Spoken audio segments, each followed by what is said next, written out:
નમસ્કાર દર્શક મિત્રો, પ્રાગરાજ પટેલ ગ્રુપ અત્યારે અમે રાજકોટની બાજુમાં કોઠારિયા અને એની બાજુમાં ખોખરદર ગામ આવેલા છે. તો ત્યાં આપણા એક જાગૃત ખેડૂતે આપણી નેટસપની જૈવિક રેન્જ જે જમીન સુધારે, ઉત્પાદન વધારે અને ખેડૂતોનો ખર્ચો ઘટાડે. તો આપણે ખેડૂતના મુખ્ય સાંભળીએ. દાદા, તમારું નામ શું છે? સૌજીભાઈ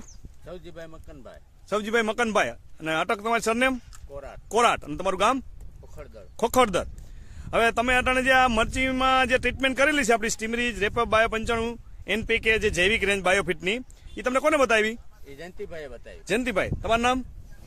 જયંતિભાઈ કથિરિયા. અને તમારો મોબાઈલ નંબર? મોબાઈલ નંબર છે 8511555893. બરોબર. હવે જયંતિભાઈ તમને ટ્રીટમેન્ટ કરાવી છે ને? હવે અટાણે જોયો તો આપણે શૂટિંગ લઈ છે, જે તારીખ છે આજે 15/10/2020. બરાબર. 2020માં વરસાદ બહુ વધારે પડ્યો. તો આજે ઘણા બધા લોકોને મરચીના પાકમાં કે કોઈ પણ રૂટિંગ પાકમાં ઘણી બધી નુકસાની છે, કારણ કે વરસાદ પુષ્કળ હતો. તો આપણી આ મરચીની પરિસ્થિતિ શું હતી પેલા? તમારી મરચીની પરિસ્થિતિ કે પીરાશ ને કુકડ ની બતાવવા માંડી ગયું હતું. પેલા તમારી મરચીમાં કુકડ હતી, પીડાશ હતી, એટલે મરચી બધી પીળી દેખાતી, બરાબર ને? તો તમે ઘણી બધી પેસ્ટિસાઇડના રાઉન્ડ લીધેલા છે ને? પછી તમને જયંતિભાઈ આપણી સ્ટીમરીજ, રેપઅપ, બાયો 95 ના રાઉન્ડ લેવાનું કીધા. તો કેટલા રાઉન્ડ કીધા તમે? 3 રાઉન્ડ કર્યા. સ્ટીમરીજ, ઇન્ટેક અને બાયો 99 અને રેપઅપ, આવી રીતે 3 સ્પ્રે લીધા ને જયંતિભાઈ? અને જમીનમાં આપણું NPK જે કેટલી વાર આપેલું છે? એક જ વાર જ આપ્યું. NPK અને સેટ એક જ વાર આપેલું છે. દર્શક મિત્રો જોઈ શકાય છે કે નાઇટ્રોજન, પોટાશ અને ફોસ્ફરસના એજેક્ટો બેક્ટેરિયા છે અને એમાં 100% ઇકો ફ્રેન્ડલી લખ્યું છે અને ઇકોસર્ટનું સર્ટિફિકેટ છે. ટૂંકમાં સંપૂર્ણ જૈવિક છે, કેમિકલ વગરની રેન્જ છે. તો દાદા, તમને આમાં સ્પ્રે કરવાથી આમ ફાયદો શું થયો? ફાયદો થયો કે કુકડ વહી ગઈ, પીડાશ વહી ગઈ ને માલ વધારો થયો. ટૂંકમાં ફાલ વધારે લાગ્યો, પીડાશ વહી ગઈ. અત્યારે જોઈ શકાય છે દર્શક મિત્રો, ક્યાંય મરચી પીળી નથી, બરાબર ને? અને આમાં જો ફાલ લાગેલો છે, જોઈ શકાય છે કે આમાં ફાલ નહોતો લાગે એવો, કારણ કે પીળી પડી ગઈ હતી એટલે ફાલ નહોતો લાગતો. અત્યારે મરચા ઉતારવાનું ચાલુ છે, બરાબર ને? તો આમાં તમારે આ એક વીણી ઉતારીમાં કેટલું ઉતર્યું તમારે? આ વીણીમાં અત્યારે જે ચાલુ છે ને, એમાં 64 ભારી નીકળ્યા છે. 64 ભારી, બરાબર. એક ભારીમાં કેટલા કિલો હોય? એક ભારીમાં 25 કિલો. 25 કિલો હોય તો 64 ભારી નીકળી ગઈ, બરાબર ને? અત્યારે કેટલા કિલો મરચું હોઈ જાય છે? 45 ની આસપાસ કિલો તમારું મરચું જાય છે, બરાબર ને? કારણ કે લાઈટ છે, ચમક છે, વજન છે, કારણ કે ક્વોલિટી વાળું મરચું છે ને. ગઈ ફેરાથી ડબલ મરચા આવે. ગઈ તમે ઉતાર્યું હતું ગઈ વીણી, એના કરતા ડબલ વીણી ઉતરી ને? ડબલ ઉતરી. કારણ કે આપણો સ્ટીમરીજ, રેપઅપ, બાયો 95 ના રાઉન્ડ થઈ ગયા એટલે એટલો ફેરફાર પડી ગયો, બરાબર ને? તો દર્શક મિત્રો જોઈ શકાય છે અત્યારે મરચું ઉતારવાનું ચાલુ છે. જો અત્યારે આ મરચું તમે જોવો કેટલું ઉતરે, બરાબર ને? આ મરચાં બતાવો છે એની. આ જો દરેક જગ્યાએ મરચું લાગેલું છે. આ છોડે નમી ગયા છે, બરાબર ને? ડાયરું નમતી જાય છે, કારણ કે વજનના હિસાબે. આ જોઈ શકાય છે દર્શક મિત્રો કે આમાં મરચું જે પીળી પડી ગઈ અત્યારે પીળી નથી, લાઇટ વાળું દેખાય છે મરચું, બરાબર ને? આ જો તો બાચકામાં જોવો જી, બતાવો જી.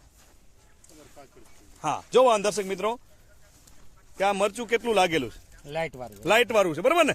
અત્યારે ઉતારવાનું ચાલુ છે. ટૂંકમાં 64 ભારી, 25 કિલોની એક ભારી, એવી 64 ભારી મરચું ઉતરું, બરાબર ને?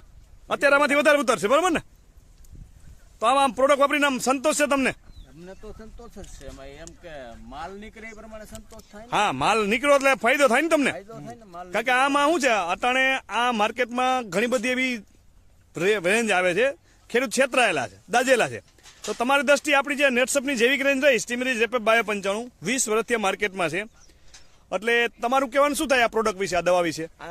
વાપરવાની જરૂરી છે. વાપરવાની જરૂરી છે અને ફાયદો થાય એવું છે ને? કારણ કે અત્યારે ઘણા બધા લોકોને જો પાન ખરતા હોય, ફાલ ખરતો હોય, મરચું નથી લાગતું, કુકડ હોય છે, તો આવી બધી પરિસ્થિતિમાં ફાયદો કરે છે, બરાબર ને? તો ઝેરની બદલીમાં જરૂરી છે. હા, ઝેરની બદલીમાં જરૂરી છે. ટૂંકમાં ફાયદા વાળું કહેવાય ને? ફાયદા વાળું છે ને? તો દર્શક મિત્રો જોઈ શકાય છે કે ખેડૂત ખુદ બોલે છે અને કોઈને પૂછવું હોય તો પૂછી પણ શકે છે અને અત્યારે લાઈવ જોવું હોય તો આવી પણ શકે છે, બરાબર ને? કારણ કે અત્યારે જો મરચી ક્યાંય પીળી દેખાતી નથી, દરેક જગ્યાએ લીલી મરચી દેખાય છે અને અત્યારે ઉતારવાનું ચાલુ છે, બરાબર ને? તો આ ખરેખર ખેડૂતે વાપરવી જોઈએ દાદા? વાપરવાની જરૂરી છે ને? કારણ કે જંતુનાશક દવાના ખર્ચા ઘટે, રાસાયણિક ખાતર ઓછું જોઈએ અને જમીનમાં ફેરફાર દેખાય છે ને? આપણે તમે NPK પાયું, જમીનમાં ફેરફાર દેખાય કે તમે 2-3 પાણ પાઈ દો એટલે તમને આફડી ઓટોમેટિક ખબર પડી જાય, બરાબર? કારણ કે તમે એમાં 3 રાઉન્ડ લીધા ને એકવાર પાયું તો તમને ફેરફાર દેખાય છે. એકવાર પાયું તો ફેરફાર બતાવે છે ને? ટૂંકમાં વસ્તુ વાપરવાથી ખેડૂત ફાયદામાં છે ને? તો દર્શક મિત્રો જોઈ શકાય છે અત્યારે દરેક જગ્યાએ મરચું લાગેલું છે અને મરચી જે પીળી હતી અને અત્યારે લીલી છમ દેખાય છે, બરાબર ને? જોઈ શકાય છે દરેક જગ્યાએ એક હરખી દેખાય છે, બરાબર ને? આ જો મરચું કેટલું લાગેલું છે. નકર આટલું બધું આ સ્પ્રે ન કર્યો તો મરચું લાગત? મરચું આટલું બધું લાગત?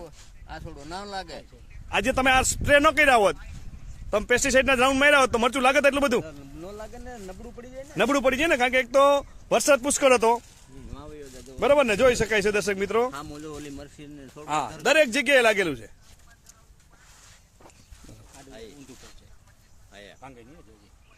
કારણ કે વજનના હિસાબે નમી જાય છે, બરાબર ને? તો દર્શક મિત્રો, આ રીતે અમારી યુટ્યુબમાં એક પ્રાગરાજ પટેલ કરીને ચેનલ પણ છે. જો તમે એમાં સબસ્ક્રાઇબ કરશો તો તમને આવા કેટલા બધા ખેડૂતોના નંબર મળશે. ખેડૂતો સાથે તમે લાઈવ વાત કરી શકશો અને ખેડૂતને પૂછી શકશો કે આ વસ્તુ વાપરવાથી શું ફાયદો છે અને કેવી રીતે વાપરવી એ પણ તમે માહિતી લઈ શકશો. તો આ પ્રોડક્ટ વાપરીને સંતોષ છે ને? પૂરેપૂરો સંતોષ છે. આજે ખેડૂત છેતરાય એમ નથી ને? ના, ખેડૂત છેતરાવાની જરૂર નથી. એમને આ વસ્તુ વાપરવાથી છેતરાય એમ છે? ફાયદો છે ને ખેડૂતને? ફાયદો છે. ફાયદો છે ને? તો દર્શક મિત્રો, ખેડૂત ખુદ બોલે છે. તો તમે માહિતી આપી બદલ તમારો ખૂબ ખૂબ આભાર.